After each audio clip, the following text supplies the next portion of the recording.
Larissa, as someone that's done many interviews with Wendy over the last couple of weeks, do you roll your eyes when you hear her message? Does she roll hers when she hears yours? You basically have different platforms and you're passionate about your own things. You hear the G-rated billboard argument before. Yeah, what do you think of that when you hear that? Oh, look, that's all well and good. I can appreciate that's your stance. But what I try not to roll my eyes about is when Wendy talks about protecting the children, and yet in the same breath in other fora has talked about being opposed to same-sex marriage rights, which I think is just discriminatory without any basis, without any evidence. It's because of protecting children that I am against same-sex Well, Wendy, marriage. That's your view on how you can protect children. If you'll just let me finish, please, Wendy. Sure. My view on protecting children is giving them a loving home, and that's got nothing to do with sexual orientation or gender identity. So we take a big beef there with Family First in discriminating against what is probably 11 or 10% of Queenslanders.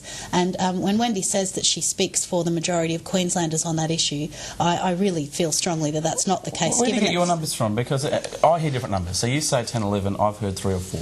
Right. Well, look, I'm taking mine from the same-sex organisations that I have been involved with. Who could possibly campaigning. be slightly biased to bump up their numbers? Oh, look, I'm just asking the question. I've read the figure widely, Yep. so look, I'm sure there'll be variation depending on whether you're in a city or a rural area, but I believe it's about 10 or 11% of Australians. But everyone seems to have their own spin on numbers. Every time I hear a set of numbers, they're never consistent. Everyone's got different numbers with any argument we have in this election. Yeah, and so it's important to talk about principles as well as numbers, and I think if people want to look after the future and look after their kids, then they need a party that's going to deal with climate change, because that's how we best look after our children, is to give them a planet to live on that's going to support them and give them a healthy lifestyle in years to come.